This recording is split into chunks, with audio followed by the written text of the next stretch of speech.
there is like an answer, and it doesn't matter how old you are. So men have an option. They can start testosterone replacement therapy. Women get to too, and it is absolutely your choice. And so it is your choice if you want to feel miserable till you're 50.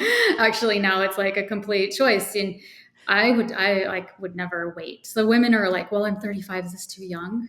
And I'm like, well, it only gets worse from here. Let me tell you, like, it's going to get worse. You take supplements, you take vitamins, you eat healthy. Hormones are exactly the same thing.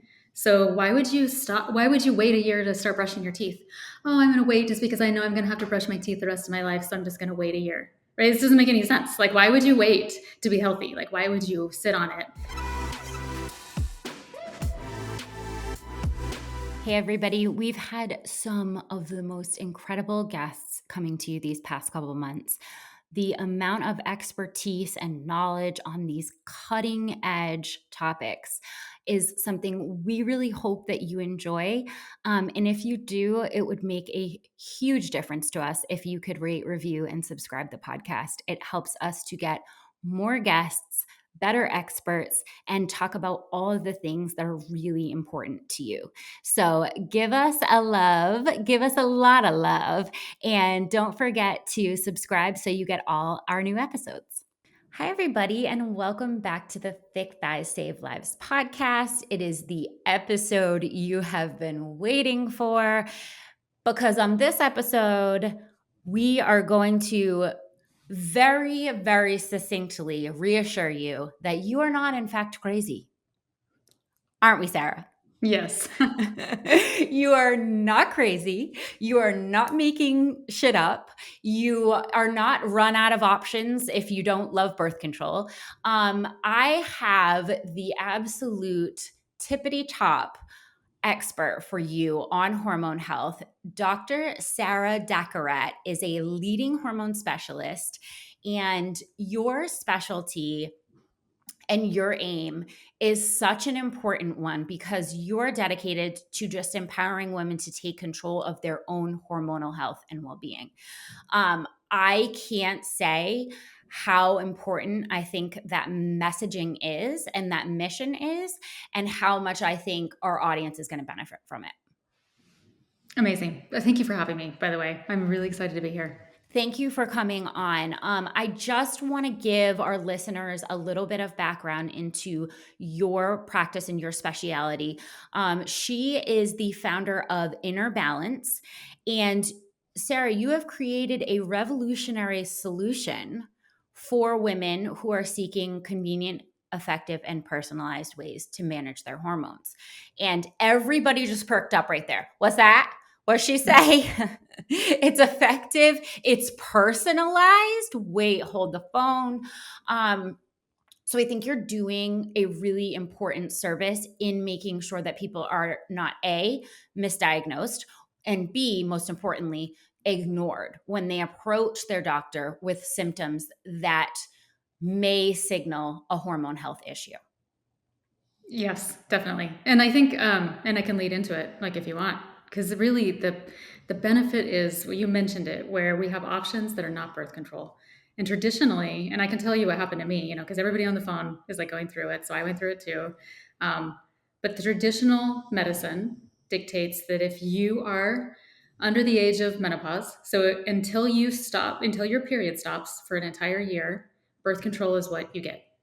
And then once your period stops for a year, you get hormone replacement therapy, or you have an option to be given hormone replacement therapy.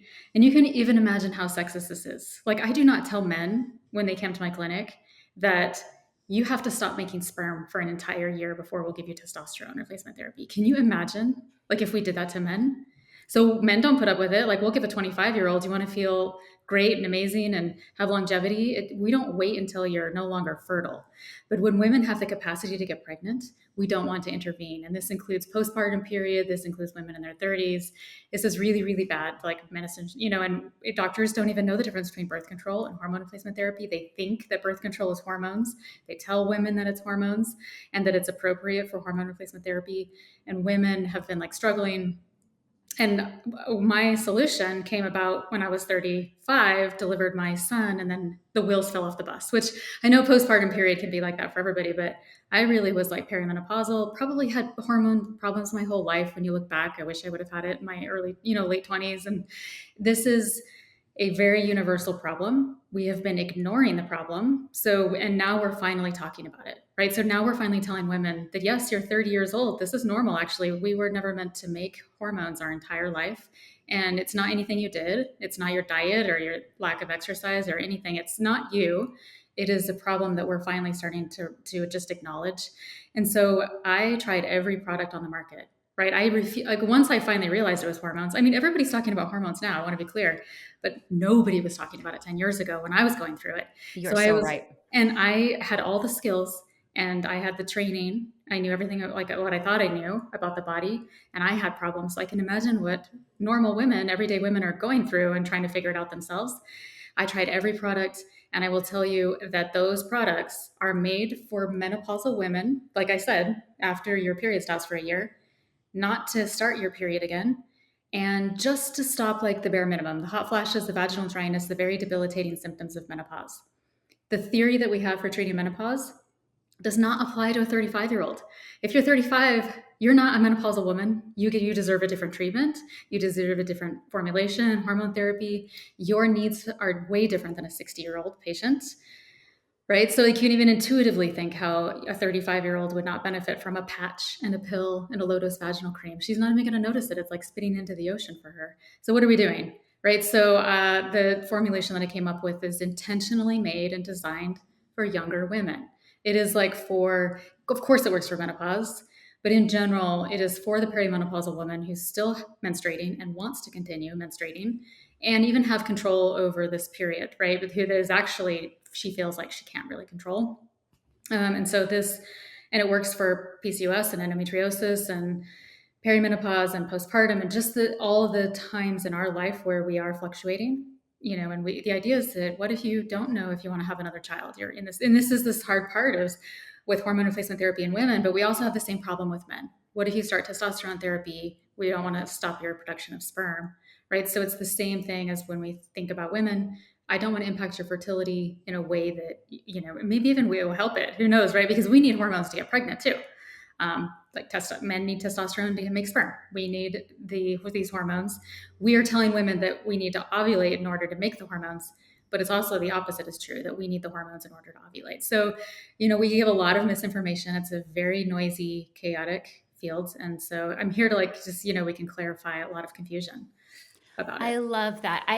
There's a couple of things that you said there that I think I just want to reiterate. First of all, I love a woman that comes up against a problem for herself, sees a hole in the space, and then is like, you know what? No, not one more person. Not one more person is going to have this experience. I'm going out there and I'm solving this. First of all, that's a girl's girl. So thank you for that. The other thing that just blew my mind. The like nobody says to a 25-year-old man like, "Hey, no, no, no. No, no, sir, I'm sorry. You'll need to wait until all of the testing comes back." Like it's just like, "Hey, I'm not feeling great." And they're like, "Well, we got something for you." So I just there's so many things to sort of unpack there. But one of the things that I want to hit on first is because, everybody like you, everybody sort of comes up against the same answer when we start signaling any kind of hormonal symptoms to our doctors, which is like an immediate birth control. So, like, I have friends, you have friends, we have like, irregular periods, we have postmenopausal, perimenopausal people, all of these different symptoms, and we're get an IUD, get a patch, go on the pill to regulate some of these hormones because we see imbalances there. What is the problem with that? You said there is a difference between the hormones that are coming into the body via these birth control methods and the ones that we actually need to stop these symptoms. Yeah, it's great. There's two problems here. One is the way that we're even talking to women about it or approaching the problem. Doctors don't want to deal with women and their quote unquote, I'm using air quotes, women issues. Like, I don't want you to come in and talk about your mood swings and your period, and I'm not trained. I don't know how to do it. I'm not getting paid for this.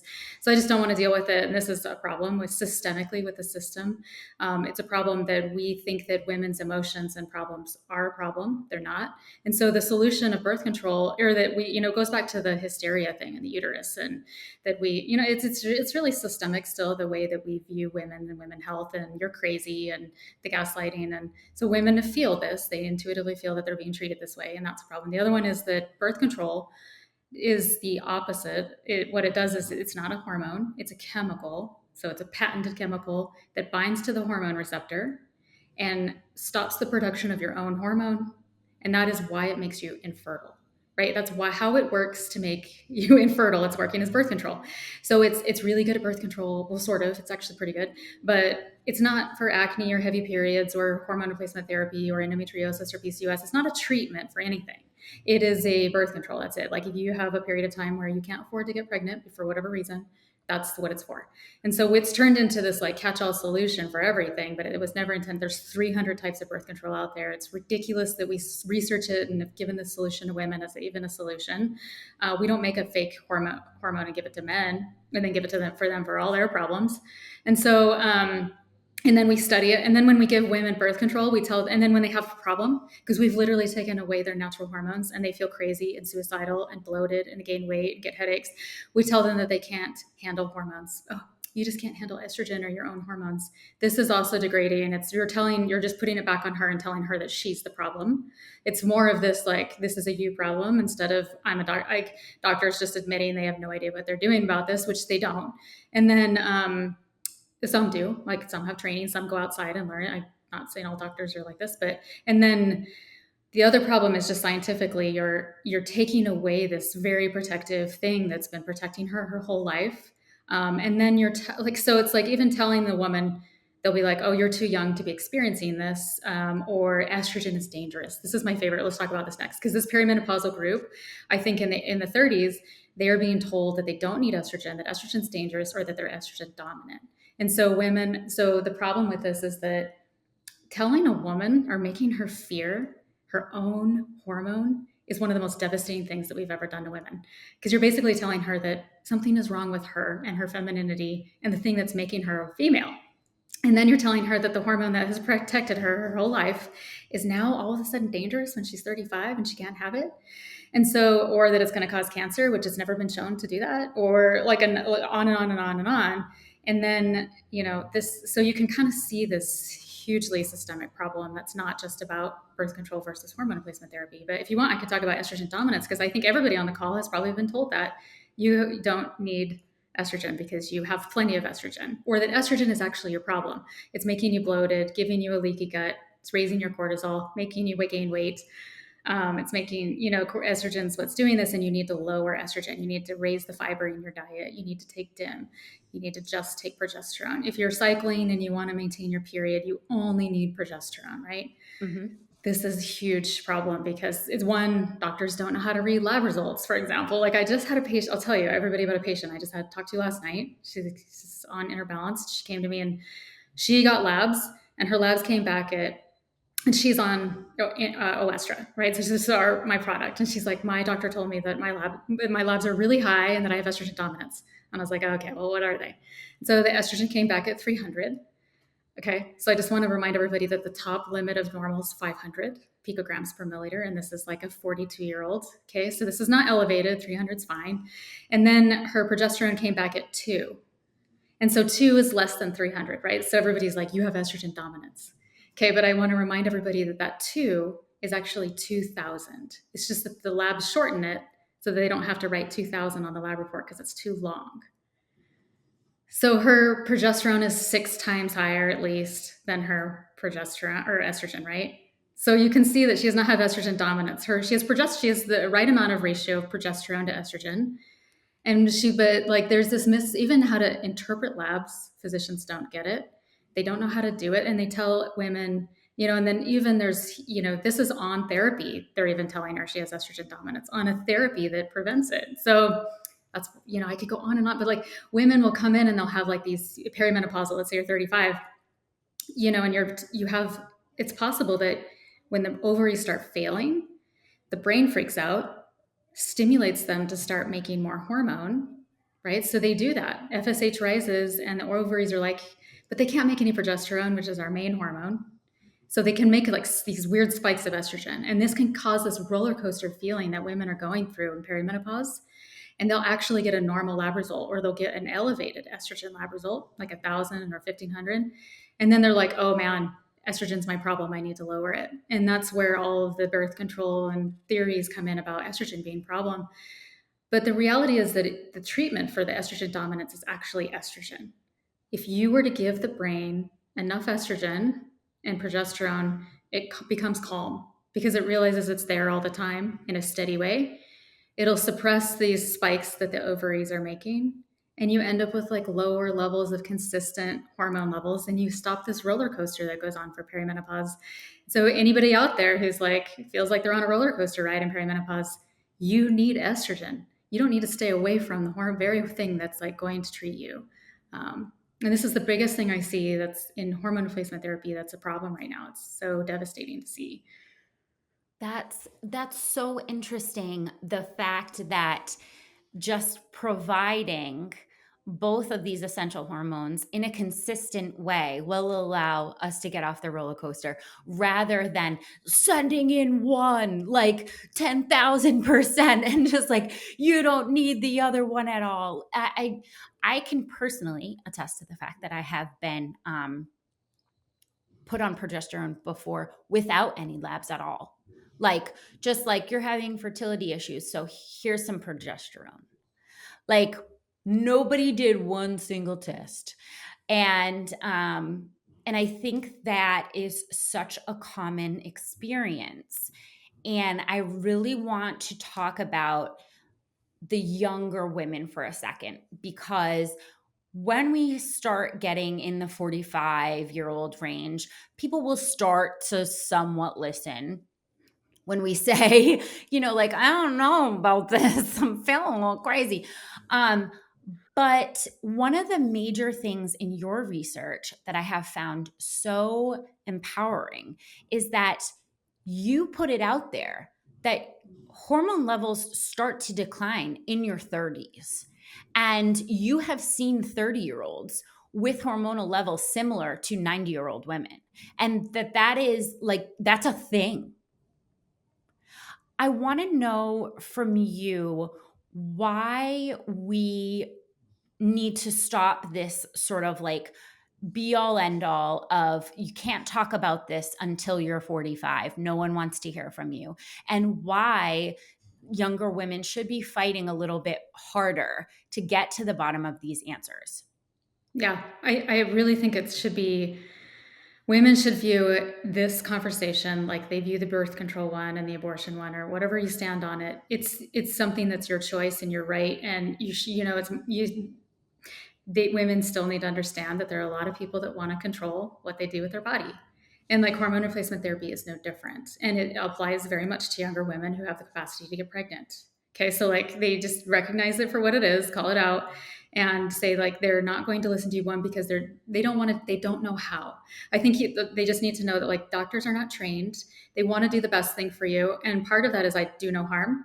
So if they're not going to intervene with a hormone that they don't actually know how to manage or treat you. It's not that they're like, I really like don't feel like doctors try to ignore patients. It's just they don't know how, so they just kind of go get out of my office. Like I'll give you birth control, like go away. And then that's what they're doing instead of just saying, I don't know, go to a specialist. Like when men's testosterone drops, they don't have an OBGYN that they go to. We have the problem of we have like a dedicated doctor, and then we think that OBGYN should solve all of our problems. And that's not true. I would never go to a dentist for my back pain. And so why are we going to OBGYN for my hormone replacement therapy is beyond me, because they don't do it. Or even endocrinologists don't do it. Endocrinologists treat diabetes and tumors and things like that. So men, when they're like, oh, I think my T might be low, if they Google hormone replacement therapy specialist and they go right to the source that has the training to give them testosterone.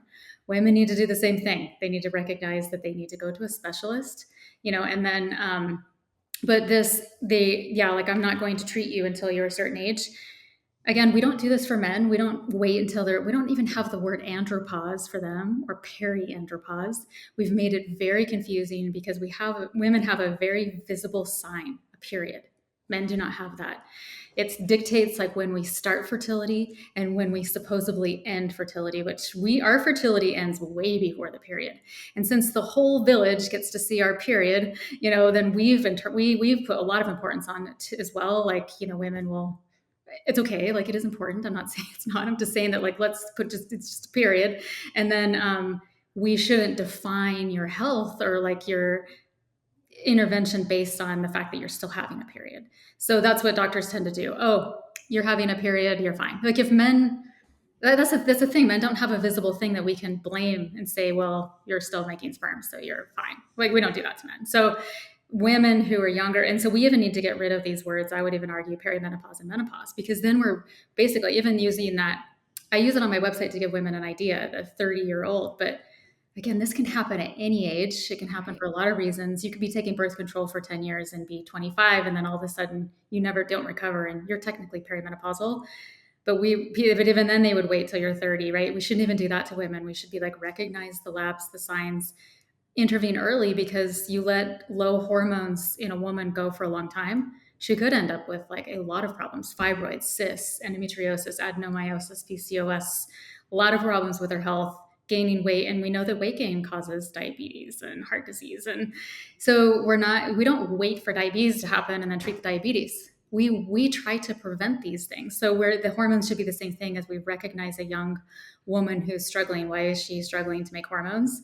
And how critical they are for her health and well-being. And if women themselves recognized how important hormones are. So if they knew that hormones are going to be the source of your youth and beauty and well-being, and they just gave them the credit, then they would be like, these need to be optimal, and they need to be optimal whole life. Even though I'm 27, there's no shame in it. Like, oh, I'm too young. That was part of my shame. And I know how everybody's feeling, because I was 35 and I'm like, am I too young to be going through this? I feel like I'm crazy. Like, this is I didn't even anticipate this coming. Did I do something wrong? Did I study too hard in medical school? Did I burn myself out? Like, was I like adrenal, whatever? Everybody goes through the same thing of, I did this to myself. I should have taken a step back and did more yoga or therapy. I don't know, whatever. Like, but it's not your fault. That's the problem, is that we make women, it's just, this is a biological thing that can happen at any age. So if we take out these like rules, which is what we're having in medicine right now. Hey, we have a rule that, you know what I mean? And then we follow, and the body does not follow these rules. And your life, you're totally different than your friends.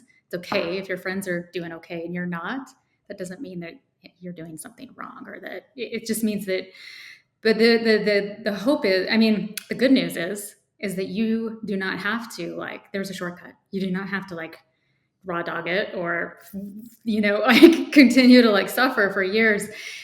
There is like an answer, and it doesn't matter how old you are. So men have an option. They can start testosterone replacement therapy. Women get to too, and it is absolutely your choice. And so it is your choice if you want to feel miserable till you're 50.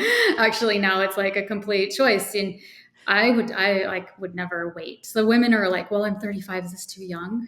And I'm like, well, it only gets worse from here. Let me tell you, like, it's going to get worse. It doesn't get better. And you don't stop brushing your teeth or washing your face, do you? Like, it's like, this is a health intervention that you're doing. It's like foundational health. You take supplements, you take vitamins, you eat healthy. Hormones are exactly the same thing. So why would you stop? Why would you wait a year to start brushing your teeth? Oh, I'm going to wait just because I know I'm going to have to brush my teeth the rest of my life. So I'm just going to wait a year. Right? This doesn't make any sense. Like, why would you wait to be healthy? Like, why would you sit on it and knowing that your body is going to get older, you're going to get the wrinkles and your hair could fall out like within that year? So it's okay if you're younger. We need to, even as we're talking here, telling the women, removing the shame out of this. Like, right? Like, we get to live a long life, and it's actually really great that we can feel really great while we're living. There's no shame in that. In fact, if I can afford it and I have the means, I'm going to do it. Like, no shame. No shame. Imagine that, just like living your best life as a woman with no shame whatsoever and being unapologetic about it. Just being like, look at me doing all the things. Oh my God, what a fuck you to the patriarchy. quick interruption. Guys, we are always talking about the importance of community to help you along your journey, to keep you motivated, to surround you with like-minded people. And we have a massive, massive community to do just that. If you haven't already, get in our fitness group on Facebook, Fitness Programming by CVG. Get on our app, CVG Nation. We've got hundreds of thousands of women on there who are just waiting to cheer you on. And we cannot wait to meet you. Get with us on our channels. We love to see you there. I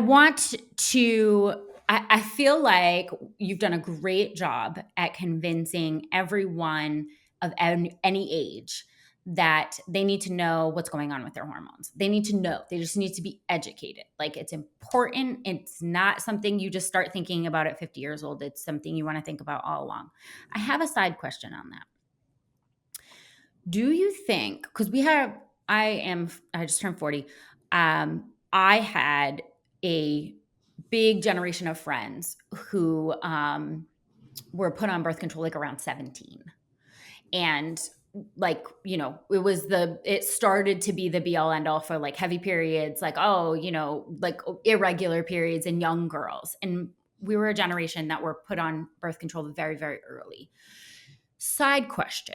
Do you think that is there's any effect that's happening there from now, those women sort of like turning 30, turning 35, turning 40, and having these early symptoms where maybe other generations didn't see it as much? I think it's a question that needs to be asked. Like, I think you're absolutely right, because like when you ask a regular traditional doctor, they'll be like, well, when you look at the literature, there's no long-term impact of birth control. Like, they'll tell you straight out that this has not been shown to like either reduce fertility or cause early menopause or anything like that. I think that, and then when you talk to generations before us, did they struggle as much as like us? And I look at my mother and I think yes, but it could be genetic, right? So we could have something in my family specifically, but when it's hard to know that like where our women before us, it happened at 30 as well, or younger, they were silenced and they couldn't talk about it, or they didn't have like the ability to do it, or didn't know what to talk about because they we just didn't know.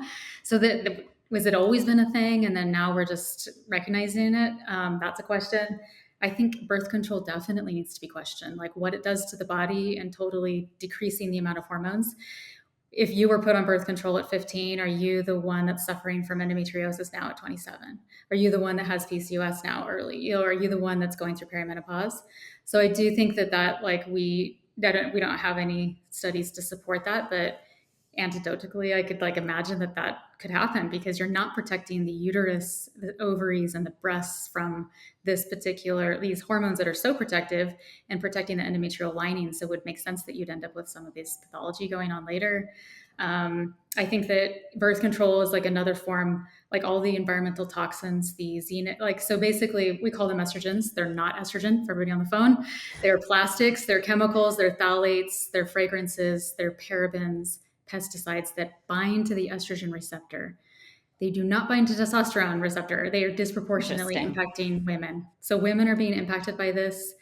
Like, are we seeing these young women? We're seeing more cancer rates in young women, for example. Is all these chemicals are binding the estrogen receptor and lowering their estrogen? But did we have the chemicals when our mothers were, you know what I mean? Like it's kind of is this something new? I do think it's a crisis, whatever it is. Like, I think we need to be like addressing if it was going on, but now we're seeing it get really bad. Now we have all these environmental chemicals, we have birth control, and we have like a series of genetic things. And now we see like women really suffering with gut health, mental health. Like women take the bulk of the prescriptions. We're talking antidepressants, anti-anxiety, sleep aids, birth control, Lipitor, like statins for heart disease. Like women take the bulk, and there's a lot of profit to be made off of women being sick. And I mean, it's not that it's like some giant conspiracy, but it's like there's no incentive for everybody to be healthy. You know what I mean? So I think it's like, okay, like you have to take your own control of it, because nobody's going to make sure that you're healthy. Nobody's going to like remove all these chemicals from the environment and then make sure that your hormones are optimized. You have to do it yourself. So knowing that everything's against you, like basically everything is against women trying to get healthy. But if you were to just make sure your hormones are optimal, like for example, if your estrogen is optimal, and it's binding to the receptor in your body, there's no receptor free for chemicals to bind to. If you think about it, those receptors are occupied. Where's the plastics and the pesticides going to bind if estrogen's there? So estrogen needs to be there first, and that will protect you theoretically. So start thinking about this as protecting you and not hurting you, which I think is the current narrative. This current narrative of hormones being dangerous. So I definitely want to get into that. I want to first talk about practical steps. If we say, okay, we're 30, we're 35, we're 25, we're 55, it doesn't matter. We're saying like hormones are important. I'm here, I'm buying into this message. And I want to take a first step at like understanding what's going on with my levels. Where are we going for this? Like, what's happening first? What should we be asking for? What should we be looking for? Because even as you mentioned earlier, getting results back and then having them misread is like a whole another. Like, yeah, do we this need to is go to really med school? What's happening? yes. I almost feel like some of my patients have had to do so much research that they could be doctors, and it's like really they shouldn't have to take that burden on, but they are, and they just want to get better. But it's like, women. I'm sorry to say this, but the labs are like not as helpful as we want them to be. There's a lot of marketers and companies, lab companies, who want to sell you expensive lab tests. The problem is that they are highly variable. There's a lot of, we call it the coefficient of variation, where like hormones can vary a lot, even throughout the day Right. per sample. Even within the lab testing, they vary. If it's a finding at the lab, you can follow in something like an FSH, which is maybe a better marker than the actual value. So you can see that FSH start to rise. When it starts to rise, that could indicate something. But what women need to just see is that it is a clinical diagnosis right now, not a lab one. You do not need laboratory confirmed low levels to start anything, right? Okay, so like with testosterone, we actually do need to show that there's like a low level. We do not need this for women. So women, you do not need a lab test to like tell you how you feel. You can tell yourself how you feel. Okay, so like you don't need any kind of validation from a data point that makes like gives you permission to start. Like no doctor needs a lab test to give you permission. This is not like a legal requirement or anything like that, like it is for men. So it's like you can just say, and then women need to see that like what they're doing now. What I see a lot of women do is like, oh, they blame on something else when they're younger. Like the best one is I'm tired and can't sleep and I have a lot of anxiety because I have like small children at home, right? So they're just blaming something else and then saying like I've never been the same since pregnancy, but it's because I have like a 2-year-old who's like driving me mad, right? And it's like this, I'm going to blame, well, I haven't been eating well and that's why I'm creeping up on the weight. And they'll always attribute it to something else. So if there's one thing going on in your life and that's it, like then that could be possible. But generally, that's not the case. Like you will see several things happen. And when you see several things happen at one time, it needs to clue you in that there's a hormonal thing at the root, because what happens is hormones dictate like every process in the body. So if you have anxiety, irritability, insomnia, and like kind of don't feel like having sex with your partner, and then you also have something like your hair and skin don't look as good as they used to, or you have really dry skin, and then you have just like even some really your like diet becomes so perfect, like you have to have your diet so perfect that if you stray at all you're going to like regret it for 3 days. This kind of food insensitivity or intolerance or a lot of bloating or like kind of leaky gut stuff that's going on, or I feel like if I work out, if I don't have this really strict workout and diet exercise and if I don't stick to it I'm going to look terrible. This kind of stuff should clue you in that your hormones are not optimal what they were when you were younger. And just this, does that make sense? Like, so yeah. That's so okay. That's hurting my feelings for a minute here because um I thought we were just getting old. And like when you get old, you can work out and eat the same and it's just sorry, like your caloric deficit is just not working the same as it used to. And like I thought you just got anxious when you were older. I Yeah. don't No, I think know. that's what women are saying. Like, it's Your just, skin gets dry, like you like all these things. You're Yes, old. and normally this is what we just have to put up with, which is I think is what our mothers just put up with. That's just Yes. aging. Yeah. And now we don't have to do that, ladies. Like we have self-driving cars out there. You literally can do it yourself and just be like, I don't have to, I get to choose how I want. I get to look good and feel good while I age. And this is something that you get to do. So we're doing Botox in our 20s, or I'm not, but like whatever people do, it's fine. I don't care. But I'm just saying, like, you're doing it as a prevention. Like, you're basically saying, I'm going to prevent wrinkles, and this is the thought process behind it. So hormones should be the same. In fact, they're going to prevent wrinkles better than your Botox. So there, it's going to be Oh. estrogen can make your skin beautiful for your whole life. You need to think about it this way: that I don't actually have to look terrible and feel terrible. I can do both. And so, yes, anxiety and insomnia and losing your metabolic flexibility, which is what you described, that I have to have a really strict diet or I'm going to gain weight. Like in my 20s, I could eat pizza and be fine. Now I can't. Why? Why not just eat pizza in your 40s and be fine? Why not just have like great skin and hair and not have to buy like 1,000 products literally to put on your hair and skin? Like, why not just have that same benefits? It's even better because now I get to feel better than I did in my 20s, but I have the wisdom that I have now at 44, right? Like, I get to like do everything. Like, I get to keep all of my knowledge and everything the benefit. My kid, I have, 9-year-old, like all the things that I've gained now that I'm 44, my career, my financial stability, everything. I get to keep all of that, but yet I get to feel better than I did in my 20s. And this is like the ultimate what you get to choose, right? And so You're it's the describing utopia. I've just entered.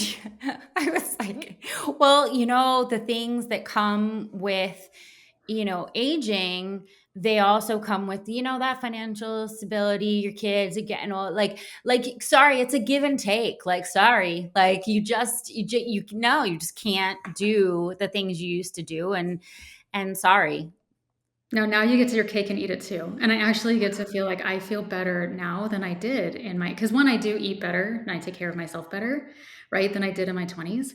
But I genuinely, if I would have had this option in my 20s, I would have taken it in a heartbeat. Like looking back about hindsight, like I really did probably struggle and some women do, but I would say like, it's amazing how your body, you give your body the foundation, the tools that it needs to heal and be healthy, and it will do it. And this is totally different than how we do traditional medicine. Medicine is like blocking a process and lowering something. It's a different thought. Like here, we're just here. Let me give you what the body needs. It already knows what to do with estrogen and progesterone and testosterone, and it will do its thing. It'll heal. It'll maintain and prevent atrophy, which is really what it's doing. Atrophy or decline or aging. You can't say it's an anti-aging because it's like not FDA approved for anti-aging, but it's essentially what it is. Like hormone replacement therapy is the foundation to any anti-aging protocol. You could do all the saunas and hot saunas and NAD injections, and everybody out there is doing it. I know, whatever. Like you've got peptides and yeah, we're all doing it. But like, if you look at anti-aging as a pyramid, 80% of it, like your foundation, is hormone replacement therapy. And then the top part of it is like peptides and supplements and like the fun stuff where you could maybe get like more libido and mental clarity and things that you want, and then you have like in the diet, obviously, and exercise are like, are definitely part of it. But you could diet and exercise all day long if you want. Unless you have your foundation in place, you're not going to get the results that you want. You And are so speaking to me, so I'm my mind is exploding. Like, I can't get enough of this right now. Wait a minute, wait a minute, wait a minute. We're supplementing everything and then the kitchen sink. And we are not, should we be thinking about these hormones as like another supplement that is just like, hey, when you get older, you might need like a little bit of creatine for like muscle growth and development because you're like making less. Like, is this like a supplement? I think it's the best supplement that's not actually a supplement. And I'll tell you the difference is Shit. that one, it's regulated, right, by pharmacies and prescriptions, and you know exactly what you're getting. Supplements, Yes. like you literally buy something on True. Amazon, you have no idea what's in it. It's not regulated. The FDA does not care what's in it. They just care what the label So says. true. They don't check actually to make sure what's in it. It's in it. Like everybody who thinks the FDA does something. So anyway, the doctors, though, prescriptions, they are definitely regulated, right? Like the pharmacies are inspected. What's in it, it's in it. These are like pure chemicals or products that we're using. it's arguably more natural than an herb. Like my body does not make turmeric and chasteberry and black cohosh and ashwagandha. Like I don't make that. Like they bind to, I don't even know what they do with the body sometimes. We don't think we do. Like sometimes they raise serotonin and neurotransmitters. Sometimes they raise testosterone, and that's not what we want because it doesn't protect our immune system necessarily. So we really can't, and I'm not saying supplements are bad. Like I love like mushrooms. I love them all, but there's a time and a place. And when you look at the hormone replacement therapy though, there's nothing more natural than just simply replacing your hormones that you are no longer making. And so yes, a supplement is more appropriate to describe them because you're just trying to keep, like, I'm trying to keep my vitamin D levels up because I know at this certain level I'm going to feel better. Well, if I Yes. just keep these up at a certain level, I'm going to feel better too. And that it's essentially the same concept as a supplement. So take the fear out from me because that's where I'm going next. Because, like, what you're describing is literally utopia. I want to be there. In my mind, I'm like, oh my God, the possibilities. But I am from a generation of women that have been told that hormone replacement therapy causes cancer and that you can either feel good or you can have cancer. What do you like? Choose. And I want you to reassure people that they can both feel good and also not be doing something that might be dangerous in the long run. Do we Yeah. have science to support that? Yeah, let's break it down a little bit too, because like we everything is a risk benefit. Nothing's risk free in life, right? Like I drive Absolutely. on the highway is probably one of the most dangerous things I can possibly do, but the benefits of me driving down the highway far outweigh any risk, and I'm never going to give up driving. And so any decision you make is going to be a risk benefit analysis. So when you look at hormone replacement therapy, it's the same thing. Are the benefits going to outweigh this, like, possible risk? And when we look at that risk, the early study that scared everybody, there was one additional case in 10,000 women, and that woman didn't die of breast cancer. And it was also probably because due to like this fake synthetic hormone progestin that was in it that they were giving at the time, which is birth control, right? So like it wasn't even a bioidentical hormone that was in that study. And 10,000, one in 10,000 women. This is considered extremely rare case. Okay. And then let's look at, let's just say that it is a risk. Let's just say like, okay, so that's the risk. And let's say that study, but that's totally been debunked since then. I just want to point out that they've actually shown that estrogen's been protective against breast cancer. It doesn't cause it, that it protects against breast cancer, right? So, but let's just say that's the risk, 1 in 10,000. Now, that's the same risk of, I think, getting hit by lightning. Just when I say like getting struck by lightning, it's the same risk. Okay. And then also, I will say that 1 in 3, 1 out of every 3 women will die of heart disease in the US. Like, okay. So your risk of dying from heart disease is huge, massive. And then we're talking about osteoporosis, Alzheimer's, dementia, urinary tract infections, and we're talking chronic urinary tract infections every month, yeast infections, BV, urinary leakage. When you start urinating, like and you need a diaper, like your world gets very small. So like the risks here are a lot. Okay, diabetes, obesity, colon cancer. Estrogen's been shown to prevent colon cancer. Uterine cancer has been prevented with progesterone therapy. So when people talk about this 1 in 10,000 potential risk for breast cancer, okay, I'm like, okay, fine. But like you are possibly going to completely lower your risk for all of these other things, which are way more likely to happen to you than this very rare case of breast cancer. Not that everybody out there who has breast cancer, I'm sorry. And so this is the thing that women need to see. Yes, this benefit is huge, right? For prevention of disease prevention. And when women say, I don't want to get cancer, I'm not, and then they think that they have control of the cancer narrative here. They think that, like, if I just avoid hormone replacement therapy, then I won't get it. That's not going to save you from cancer. First of all, there's a lot of chemicals in the environment. We know that alcohol, for every drink that you take, will increase your risk exponentially for breast cancer, right? So if you're going to avoid something, it better be like alcohol and sitting on your butt, because also lack of exercise. Also, it's like sitting is the new smoking, ladies. Like if you sit all day on your work, you're going to increase your risk for breast cancer. Hormone replacement therapy doesn't carry that same risk as alcohol. It doesn't carry the same, it's not even close. So what we need to consider is that you don't have, it's not like, did you get breast cancer when you were younger, when your estrogen levels were normal? No. Did you get breast cancer when you were pregnant, when your estrogen levels got up to 40,000? No. So what makes you think that it's going to give you breast cancer at age 40? You know what I mean? Like it's never done it you've literally had estrogen your whole life, maybe. And I mean, it's like, but for most of it, and Hopefully. it hasn't given you breast. So cancer is caused by aging. It's caused by an aging immune system. Like we need to keep our immune system really healthy and then you can prevent cancer. But I would argue that you didn't have that much control over it. And actually avoiding the hormones could increase your risk. Like some studies show that it's protective, as I mentioned. So when you're deciding what you want to do or this fear that's been, I will tell you the best way to control a population is fear. Like if you want to control women, you make them afraid of something. If you want to control women, you give them a bunch of misinformation. You give them a bunch of misinformation and fear about something that's very natural and safe for them. You get like you control like let's be honest, guys. So like if you want to not have control of your life, like you can have total control of your aging, right? We talked about it. Like you can feel great and look great. And then if you want to prevent cancer, you need to take the steps to do that, but it's not avoiding hormone replacement therapy. Thank you so much for that perspective. I think that is really important. It's a really important narrative to not only have women of my generation hearing that were told for so long the complete opposite, but also the younger generation and setting a new narrative of wait a minute, wait a minute, wait a minute. Thank you so much for listening to our podcast. But you got to know, we are able to bring you this incredible content each week and talk to you about all of the pressing matters in health and fitness because of our successful TTSL workout program. We have incredible coaches, movement demos, and just different cycles all the time. So we take the thinking out of your training every day. If you would like to join us, please go to ttsldaily.com and pick out your package. You are going to love every day of fitness. So you talked about bioidentical hormone replacement therapy. Like I want to, first of all, talk to me like I'm a 5-year-old. What is that?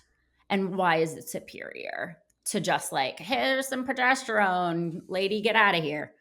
So the bioidentical is a marketing term. We basically it came about after that study. So the people that recognized the study was bogus and that we were, demonizing something that shouldn't be demonized. And as Mark Twain said, by the time the truth can get its shoes on, the lie is halfway around the world, right? So this is exactly what happened with hormone replacement therapy, that nobody could really get the information out in time. The media had taken it over. All doctors believed it. And then all women were like stopping their HRT overnight. And this is like extreme. I'm surprised there's not, I think there's like maybe a documentary, but it should really be talked about how devastating this was for women's health. So, and we spent $1 billion worth of funding on this, for example, too, like of taxpayer dollars. So the bioidentical thing came around because of that. So the bioidentical word just means that the hormone, the chemical matches the identical, like it matches what your estrogen looked like, right? As close as we can get it so that it will bind to the receptor and have the same signal. So when we look at like something that we distinguish it from synthetic, because synthetic just means like the birth control, the fake hormone, like the fake chemical, that it still binds to the receptor. But when you have like receptors are not your body is extremely intelligent. So if it's not the same thing that's binding to the receptor, it's going to behave differently, right? Right. Like, I mean, but if you talk to doctors and pharmacists, they're like, oh no, it doesn't matter what binds to the receptor, but it does. So like progesterone is our natural hormone, but progestin is the synthetic one. Of course, they named it very close just to, again, confuse everybody. And so the two, it's really important that women know that when they use the word bioidentical, they're just trying to tell you, I've not chemically modified this. I've not changed it in any way. It's literally the naturally occurring molecule. And it's important because you can't patent something that's naturally occurring in nature. So big pharma is never going to like touch it because it's like they can't patent it. So, and then the FDA, we have a process for approving patented things, not naturally occurring things, just like those. So the system is set up for failure, right? So anyway, I could go on and on. But the point is that like women, if you're just looking, if you recognize the word bioidentical, then you know, okay, this is like what's matching my body and you're trying to mimic what my body is doing. So we should assume that is the superior of the two choices. I think you're going to get better results. So if you look strictly at studies, the synthetics are probably safe. but it's like, and they're probably like, they might work. But I think in general, I would never take something that was synthetic, and I want to feel most like myself. And I think other women feel the same way. I want to take, I don't want a chemical in my body. I'm tired of all this chemical stuff. And so I think that you're just going to get a better result. And I think it's obvious that women are gravitating to that, and they should, and they deserve it. So I don't think there's any question anymore about it. Most doctors who do it right are using bioidenticals. Okay. So your product consists of both progesterone and estrogen in the bioidentical form. Is that correct? I just want to make Yes. sure okay. No testosterone. So testosterone has been a major focus, which I think is great. Like, we need testosterone. There's going to be a lot of people upset. They get upset when I say this, but it's like, I don't inject men with estrogen. Okay. So like, when men come to me, and estrogen, we know, is extremely protective for men. Hey, makes your skin and hair look great. It's going to protect your heart. It's going to actually probably suppress your appetite, make you lose some weight. But I don't inject them with it. And it's not the first go-to thing I go. I just make sure that it doesn't get too high. We just kind of let them make it. Women, like, it's our first go-to, and we say that your testosterone is low, and we inject them with testosterone or give them a cream, or like, we have the potential to make them pretty imbalanced and testosterone dominant. Okay. So they could get hair on their face and acne and lose their hair and get bloated and gain weight. So, and it's okay. Some women love it. That's what they're on, and they love it. Great. I'm glad that you found what works for you. But for a lot of women, especially younger ones, it's like not necessarily the first hormone that you should go to, right? It's kind of like that. I'm not just going to give you progesterone and just full force give you the one hormone. It's the same concept of like, why are we doing one hormone at a time when we know that you need all three? And if you're low, and so anyway, progesterone converts to testosterone in women.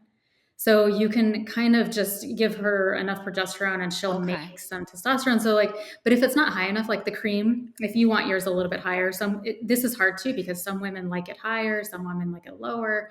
This is where you can individualize it and make it more custom. This is where you can say, okay, we didn't get your testosterone quite where you wanted it to be. What can we do to raise that? And there are ways that we can raise it. So are we talking about a personalized approach to HRT? Like, we're saying that my HRT is going to be different than yours and hers, and we're going to be receiving different things based on our different needs? So there's like a really strange belief that that's the way it should be. Like, we don't do anything in medicine like that. Like, you don't get a different dose of anti-anxiety med than your friend or someone else. And then even with men, all men get the exact same dose of testosterone in the country. Okay. Exactly the same thing. And even with the current HRT regimens, it's all the same dose. Like, everybody gets a 200 milligram of oral progesterone pill and a 0.5 of PAT or whatever, right? They have their like set dosing. So it's like this kind of misconception that you would need something so radically different, right? Like, so I think what is personalized that definitely needs to happen is like, your journey is going to be a lot different than an endometriosis woman who's 25 or a 55-year-old menopausal woman. And your needs are going to be different just because like of your different age and different history. But the concept should still be the same. You don't need like you don't need just need progesterone, and then the menopausal woman needs estrogen. You know what I mean? Like, everybody needs all three hormones. Everybody needs them to be in the right ratio. Everybody needs them raised. But like, whether you start something and you have problems versus your friend who doesn't and needs some different, you know what I mean? Like, so it definitely has to be personalized in that sense at all times, because no two people are alike. But to believe that like I need to make yours 0.25 milligrams of estrogen and she gets 0.23 milligrams of estrogen, it's like, doesn't make like, why it would. So you know what I mean? Like, we need to just like work on getting you, you're here, you're at zero, you're at the very bottom. I'm going to work on getting you up a little bit higher. Like, right. So then let's just focus on getting you a little bit higher and see how you feel. But women come in the gate like, I want something totally individualized for me. And it's like, you're not feeling so great. Why don't we just work on this first, right? Like, let's just raise you up. Let's just see how you feel. Let's see how you do. Like, just trust me a little bit on the process.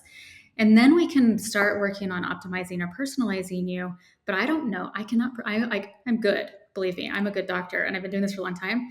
I cannot predict what your optimal dose is going to be.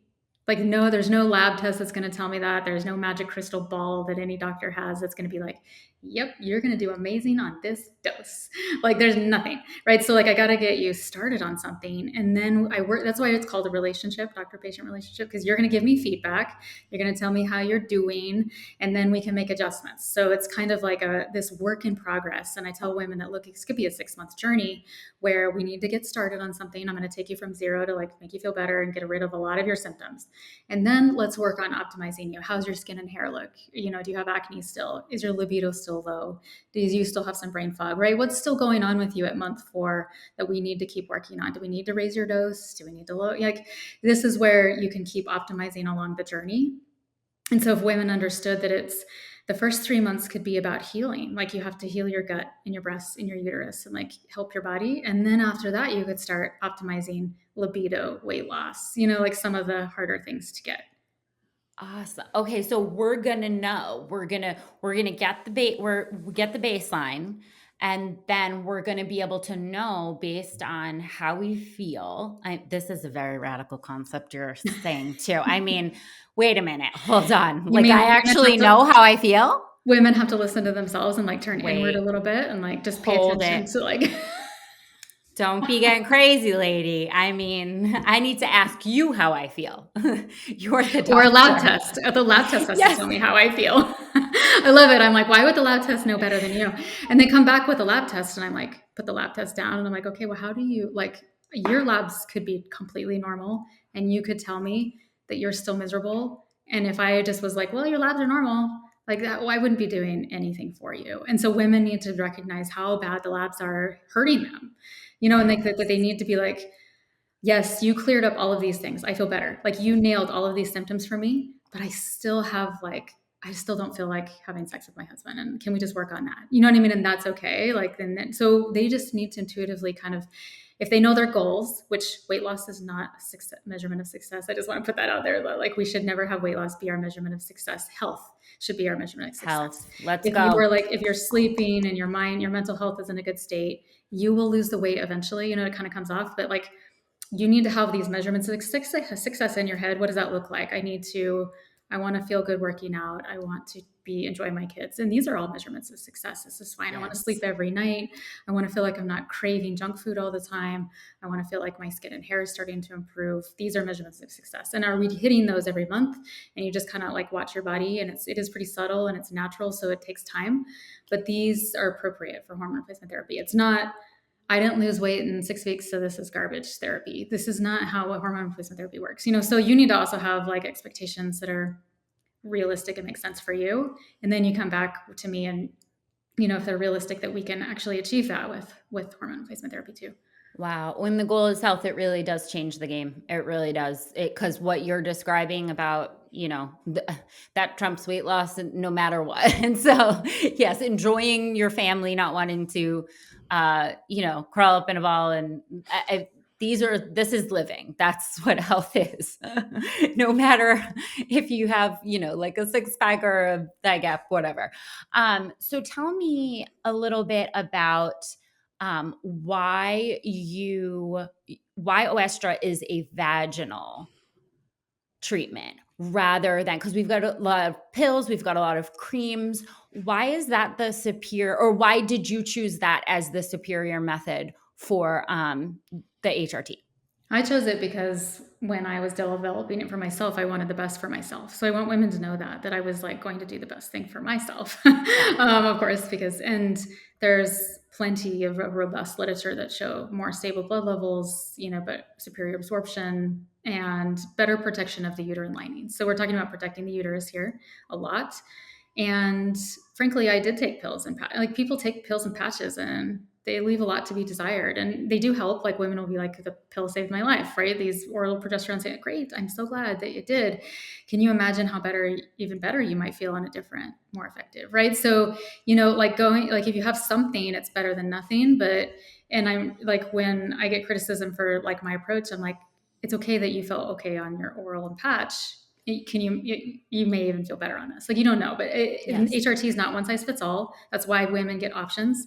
So my choice or my option for women is different, and they get to choose. They get the choice. But the reason why it's vaginal, or that we've chosen that, is one, to protect the lining of the uterus. So we're giving estrogen, and we want to make sure that the uterus is protected. And it allows you to it's easy to use. So I really, sometimes women are like, oh, this is going to be messy. It's a tiny amount of cream that you can use your finger. Like, it's super tiny amount. It's not like a monostat treatment. There's going to be like nothing like that. I know everybody goes like, oh, gross. But the pill, like when you think about taking a pill is easy, but you're like 80% of it's metabolized by the liver. And it creates a lot of side effects from that. And it could potential risk for like, again, clotting risk is very small risk, but it's still there. And then you're putting on like 5 different products. Like, I got a patch here and a pill here, and then I'm putting on low-dose vaginal cream, and then I got some testosterone cream, and then I'm still using an estriol face cream, and then I'm still buying stuff for my hair loss because none of it's going to work for my hair loss. And then like, you're really trying to like do one symptom at a time or one hormone at a time.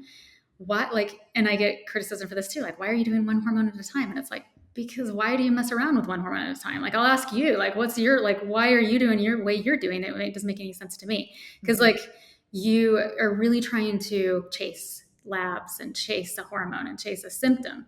This way, we're just looking for optimal systemic whole body results. Like, can we raise your levels up to potentially the best that we can in a really easy way to use it? It's once a day. Like, can you just wipe a little bit of estrogen, vaginal cream? I would rather do a vaginal cream than an injection every day. Like, right? So men do injections. So the only other way to get it into the body could be injection. And this would be a lot of injections for women. And so anyway, this ease of use, very simple product to use, like straightforward. And that's the idea, is that anybody could use it. Like, you know what I mean? In a way that's not so complicated. Like, you put a patch on, well, it might work. Like, most women I hear, they come to me because they're like, I still have symptoms. Like, I still have a lot of symptoms on this current patch and pill regimen, but you can't get in the bathtub. Like, I like taking hot baths. Like, you can't get in the swimming pool with your kid, or, like, you can't get in the beach in the water. Like, there's some limitations to the current formulations too. And so, nothing we have is perfect, and nothing's one size fits all, but like, it's an option. So it's great that women can choose. They have another thing to choose from, which they deserve. So. They so deserve. So I want to end with some of the more gaslit symptoms when we talk about mental health, because you have said on your website that over 80% of your clients report improved anxiety, depression, and irritability within, wait for it, 10 to 14 days. Days, not months, days. I feel that these are some of the more harder symptoms when we're sort of like describing there's something off. I've never been this anxious. I've never had trouble with depression. I have never been snapping at my husband the way I am now. But it's really hard to measure. And it's really hard to sort of describe, especially to a doctor that's like, sis, you're 32. Like, nobody wants to hear from you about this. So can you talk to me a little bit about some of the symptoms that you think HRT can be helpful in the mental health space, and what people should maybe expect from it? Yeah, I think mental health is huge for women, and we have a really complicated neuroendocrine system. And when these hormones drop, we do get anxiety, depression, irritability, and insomnia. And women, it's very easy to just tell them that they need to reduce the stress in their life, or they're just like an anxious person, or that this is like, they just think that this is the baseline, or that they need to be doing more. Again, it's a you problem, and you need to just be doing more therapy, or, and I even hear women have autoimmunity because they need more therapy or something. This is like garbage. Women, this is a biological thing that's going on in their body. So the gaslighting around mental health, the first thing they do is like reflex to an antidepressant or an anti-anxiety med or ADHD med, because brain fog is like also huge when your estrogen drops. So women, I would say that when they want to start hormone replacement therapy, this is actually the thing that gets them to it. It's not libido. Like with men, it's like, okay, I don't get an erection, I'm going to start some tea. It is not like libido is, I would say it's really common, but it's like further down on the list. Even vaginal dryness is further down on the list. Even if they're having it, it's not the thing. It is the brain stuff that's bothering them. They want to maintain their relationships with the people that they love around them. And when those start to deteriorate, or their work performance gets impacted, if they're feeling like they need to retire early, or they just can't perform like they used to at work, this is what gets them finding a solution. It's the mental health stuff.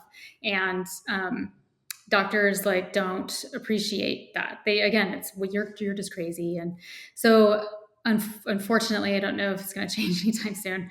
Generationally, like, doctors are like that. So just women recognizing that it is a hormonal cause, that the anxiety, you know what I mean? That it's not this mental health stuff is, it's not something that your trauma from childhood, that your unresolved trauma that you need to continuously process in therapy, which I love therapy. Like, great, everybody do it. It's good. Awesome. I'm not stopping, but recognize that there's a biological deficiency, because we need estrogen and progesterone to modulate and raise and boost norepinephrine, dopamine, serotonin, like in the brain.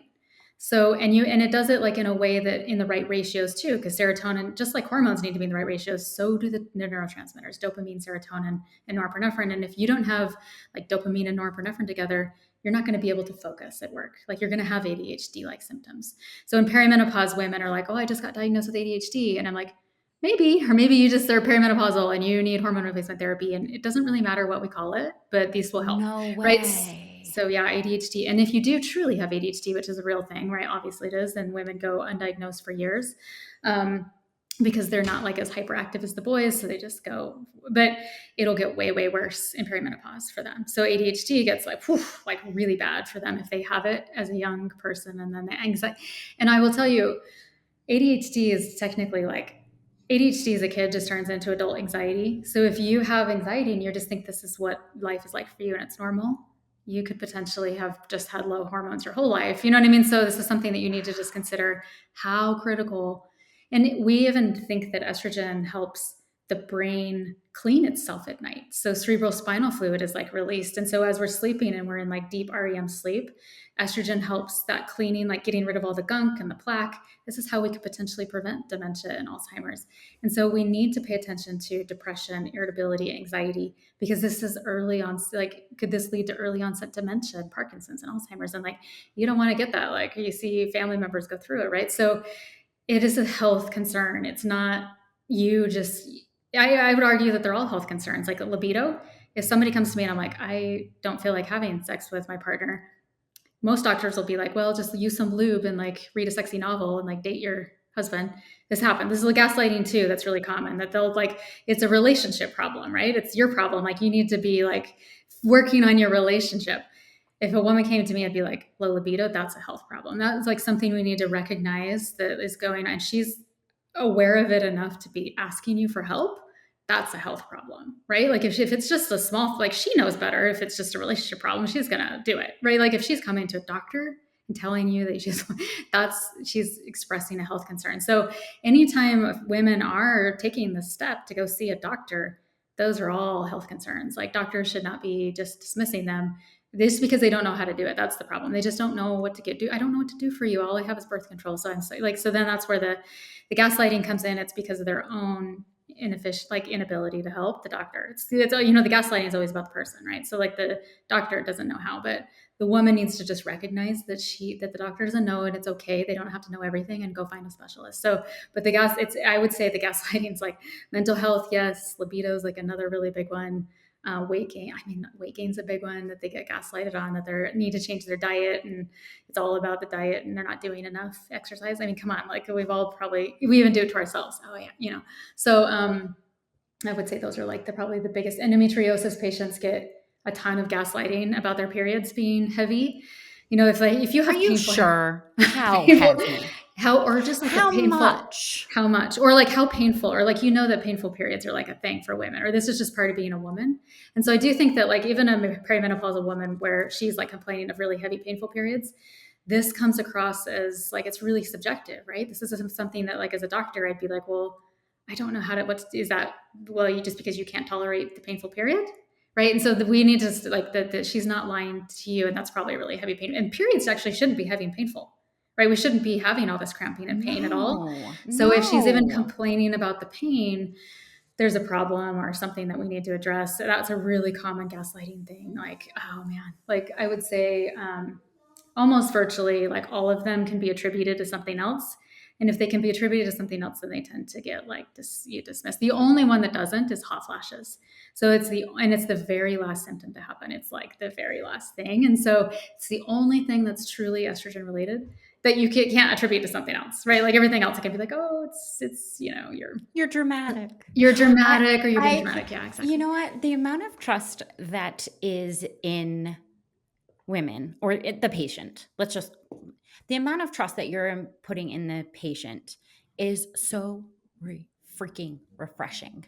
It's like mind-blowingly refreshing. And it also, it really points out the fact that like, do you know how hard it is to get an appointment? What do you think I'm just in here for? Like, what do you think? It was like a small problem that happened one day and I made this appointment that took me 6 months to get in. I took the day off from work. I drove all the way over here and went up 3 parking garages worth to find like, it's just so much trust that and it's deserved. It's deserved trust. I hear what you're saying.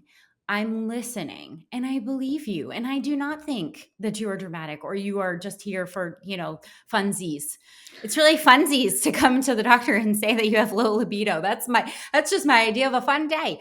I love everything that's in this. I have to ask you a personal aside because I know this isn't going to apply to everyone, but I'm using this for my own personal knowledge here. Okay, we want to start hormone replacement therapy. I'm in, but we still need to prevent pregnancy. What are we doing? Are we able to do that at the same time via like oral contraceptive and hormone replacement therapy at the same time? So, I mean, theoretically, they might contradict each other, right? Because they're both binding the same receptors, and it might make your birth control less effective. Okay. Or it may make your bioidentical hormone replacement therapy less effective. So, ideally, you would want to do them at the same time. But I get that pregnancy is like a thing. So, IUDs, if you have to keep them, you have to keep them. But so we have to try to prevent pregnancy when we can too. So we can't ignore that for women. Okay, but not same time. We need to use a different contraceptive method if we were going to choose to go to ideally, but ideally it's like you'd want to do one or the other. So okay. Cool. Yeah. This has been so important. I want to give our listeners an opportunity to find you, find your product, find all of the wealth of information that you are. So tell us where we can find you. So you can we're online in 44 states, and you just go to www.innerbalance.com, and it'll give you like a link for like a $50 off the first month or whatever. It's like a link. I think it's I can't remember the coupon code is, but so it's easy. You can even take our quiz and get started, and then you can meet with somebody after or before, like at any time. So we can pretty much follow you and make sure that you feel good and have the right help as you're on it. We don't need labs to get started. As I mentioned, we can just get started. So we believe you. If you want to try it, you're an adult and you can try it. It's safe to try. So this is like getting, even if you're just kind of want to feel it out, or you can meet with me first, but after you sign up, you can meet with me and we can talk about it if you have questions. So we have webinars that are starting, so you can listen to those and get more questions answered. We have a lot of information on the website, as well as my social page, which is like Sarah Daccarett MD. You can go there to get more information too. So a lot of resources that you can still continue to do your research, but innerbalance.com is the website. Awesome. Well, you can definitely guarantee you'll be hearing from me soon. Sarah, it has been so mind-blowing, eye-opening, all of the things. I really, really appreciate you taking the time to get this information out there because it's so important. And I hope all of our listeners have gained as much from this as I have. So truly, thank you. Thank you for having me. Really appreciate it. Yeah.